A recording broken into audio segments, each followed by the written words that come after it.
Good evening and welcome to Q&A live from Melbourne. I'm Tony Jones, here to answer your questions tonight. Canadian author Jordan Peterson, whose 12 Rules for Life and Stand Against Political Correctness made him a philosophy rock star.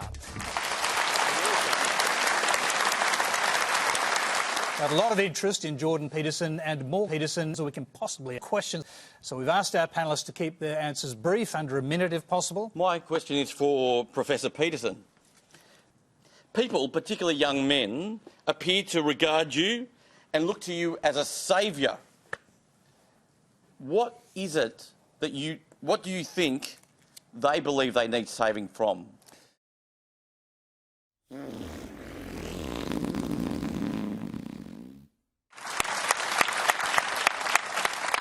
Let's go around the panel on that, because there's plenty of time and other questions to explore that. Van Batter.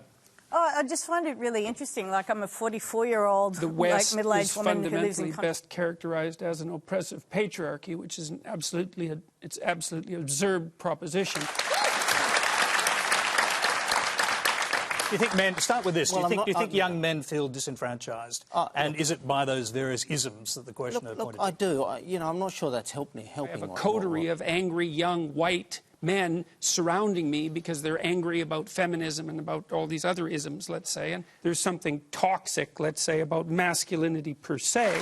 Now, the next question is a video. It's from Milo Yiannopoulos in Miami. Hey, Dr. Peterson, it's Milo Yiannopoulos.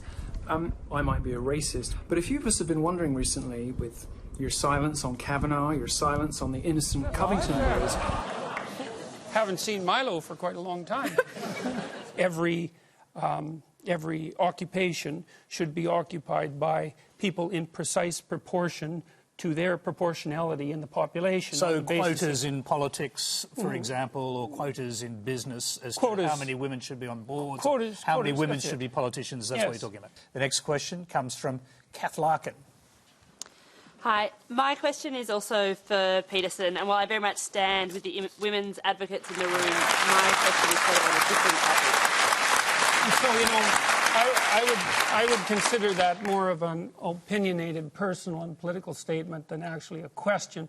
So why don't you try reformulating that so that there's an actual question. You have a whole lot of fans or former fans, kind of so-called now ex-lobsters, and a lot of these people talk about you have very simple answers to complex questions. Do you think that you're worse off than your grandparents?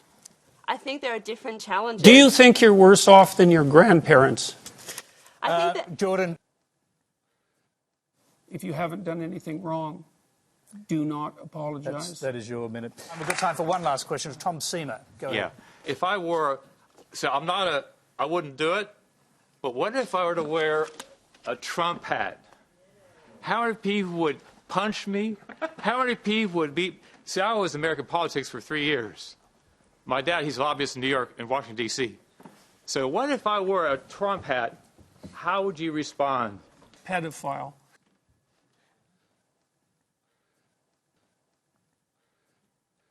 None of my arguments needed to be taken seriously.